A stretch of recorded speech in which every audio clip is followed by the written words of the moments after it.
नमस्कार आप सभी को। आज हम जानेंगे कि आपको पुलिस वाले बिना एफआईआर के गिरफ्तार कर सकती है, हाँ या ना।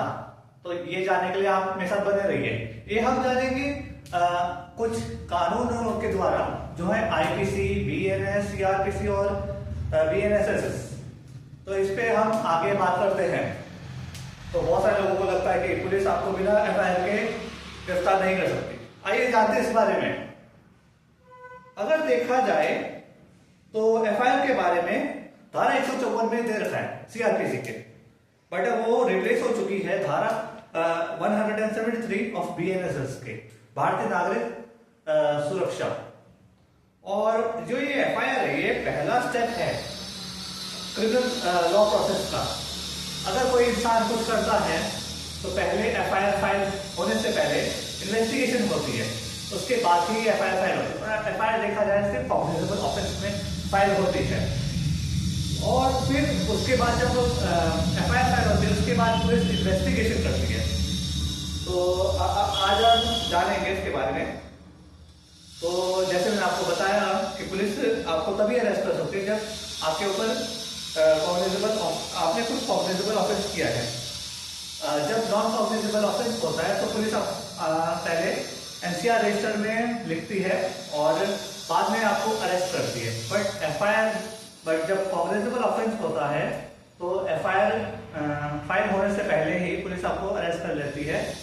और ये इसलिए किया जाता है क्योंकि पुलिस वाले देखते हैं कि अगर हम इसको अरेस्ट कर लेंगे तो इससे आगे वो एविडेंस को डिस्ट्रॉय ना करे और भाग ना जाए कहीं, इसलिए वो एफआईआर होने से पहले ही एक इंसान को गिरफ्तार कर लेते हैं। अगर हम देखें तो इसके बारे में धारा 41 में दे रखा है पुराने कानून में, और नए कानून की अगर हम बात करें तो धारा 35 में दे रखा है जो है बीएनएसएस। और अगर पुलिस वाले एक एफआईआर लिखते हैं तो उनको रिकॉर्ड भी करना पड़ेगा कि हमने इसको एफआईआर लिखी और हमने इसको अरेस्ट किया है। और बहुत सारे ऐसे कानून और हैं जिसमें एफआईआर के बिना भी अरेस्ट किया जा सकता है। जैसे एनडीपीएस एक्ट में किया जा सकता है, जो बताता है कि अगर कोई चरस, गांजा, अफीम के साथ पकड़ा जाता है तो उसको पुलिस वाले बिना एफआईआर के भी गिरफ्तार कर सकते हैं। और एक दूसरा एक्ट और है, वो है आर्म्स एक्ट। आर्म्स एक्ट में किसी उदाहरण के लिए किसी इंसान के पास एक AK-47 मिली है, पुलिस ने अगर किसी इंसान के पास एक AK-47 पाई है तो वो उसे गिरफ्तार कर लेंगे बिना एफआईआर के। इसके ऊपर एक केस लॉ भी है जो आया था Joginder Singh versus state of UP, ये आया था 1994 में।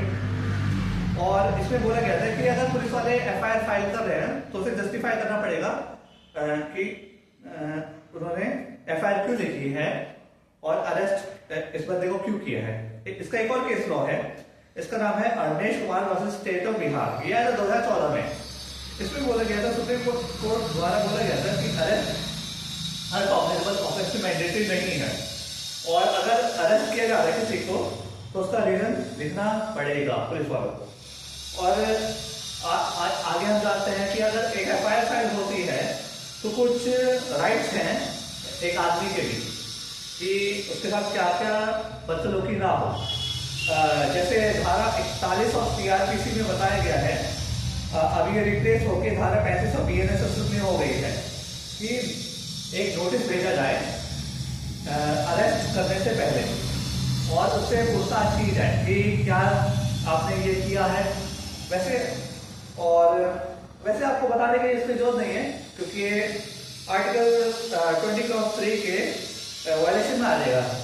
उसमें बताया गया है कि प्रोटेक्शन अगर अगेंस्ट सेल्फ इंक्रिमिनेशन आपको मिलती है, पुलिस आपसे जबरदस्ती कन्फेशन नहीं उगवा सकती। आर्टिकल 21 में भी ये बताया गया है कि अरेस्ट जो है वो लॉफुल होनी चाहिए। और इस आर्टिकल 22 में भी इसके बारे में बता रखा है कि अगर जब भी अरेस्ट किया जाए तो उसके बारे में उसके ग्राउंड बताए जाएंगे और एक लॉयर से बात कर सकता है इंसान। और एक और प्रोसीजर ये है कि जब भी अरेस्ट किया जाएगा और एफआईआर फाइल की जाएगी तो उस इंसान को जिसने ये काम किया है, एक्यूज को, उसको मैजिस्ट्रेट के सामने 24 घंटे के भीतर प्रस्तुत करना पड़ता है। तो इसका कंक्लूजन फिर यही निकलता है कि यस, पुलिस आपको बिना एफआईआर के गिरफ्तार कर सकती है, बट ये जो गिरफ्तारी है लॉफुल और जस्टिफाइड होनी चाहिए। अगर किसी पुलिस वाले ने इलीगल अरेस्ट किया है आपको, तो उसको हम चैलेंज कर सकते हैं कोर्ट में और सरकार से कंपनसेशन भी डिमांड कर सकते हैं। तो आपको कानून के बारे में जानना जरूरी है, because awareness is your real protection. Subscribe for more legal awareness videos. धन्यवाद।